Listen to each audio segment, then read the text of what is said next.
friends. Dad and I are in the kitchen brewing a pot of coffee. That's right. And as we were waiting, we got into a conversation about legalism. Legalism? And we want to invite you to join us. Yeah, tell us what you think. Well, it all started when Bryce, my son-in-law, sent me an article that he wanted me to read, see what I thought about it. It's entitled, 8 Signs You Love Legalism More Than Jesus. And this post gives 8 signs that show that you're trapped in legalism. And listen to what they are, Suze. Okay. You believe God loves you, but you don't believe He likes you.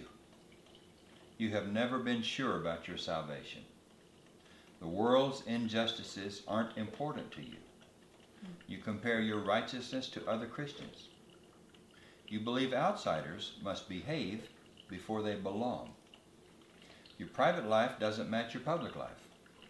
You believe in joy and peace, but you've never experienced them. You only participate in Christian activities with other Christians. Now, Suze, I'll tell you my first impression when I read that.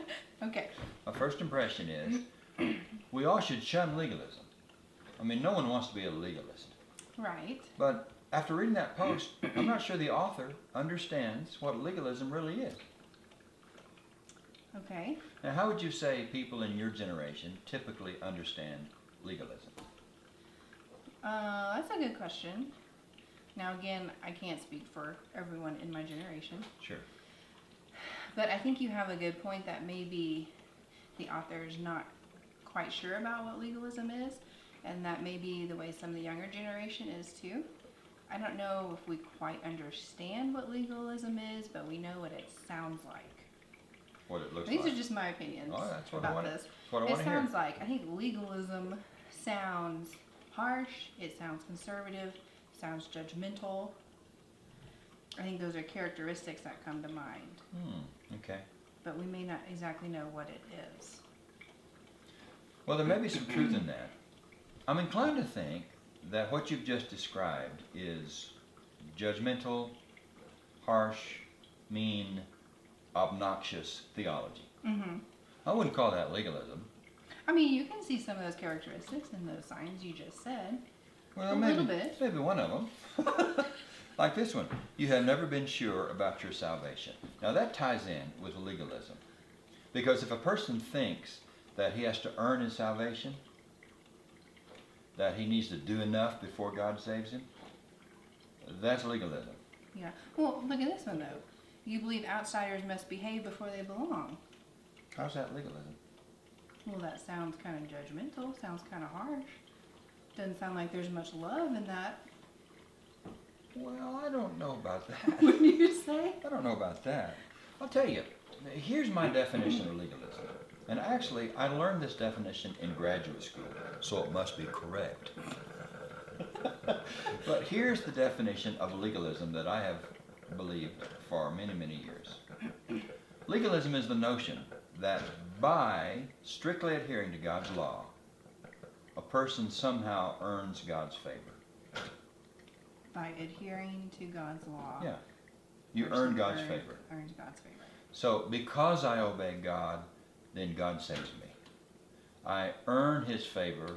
I earn my salvation because I follow steps 1, 2, 3, and 4. That's the legalist. He follows the law, not because he loves God, not because he's thankful for what God does for him. He follows the law because he thinks that by doing so, he'll earn God's favor. That's the legalist. And I think what you're talking about, judgmentalism, harshness, is being obnoxious. Mm-hmm. That's just negative, obnoxious theology. Mm-hmm. That's not legalism. Now, we need to stay away from those things. Well, it's interesting, though. I mean, I understand your point on legalism and the definition. I think that's good. But you did talk about someone who obeys God's laws, which is obedience. And I also think you'll find some of the younger generation, we don't talk a lot about sin. We don't talk a lot about obedience. And one reason I think we may not talk about that as much, and we've swung the other way, is because that kind of sounds legalistic. Oh, okay. And I think there's been maybe a lot of judgmentalism and harshness surrounding the topics of sin and obedience.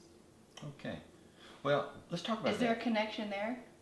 Can you see bring the up a connection great I'm point. saying there? You bring up a great point, and I think what I want to say right here is that legalism does not equate to obedience. You know, the Bible has a lot to say about obedience. Yeah. I mean, from cover to cover. Mm-hmm. I'm thinking of a passage in Hebrews, how that Jesus has become the source of eternal salvation for all those who obey him.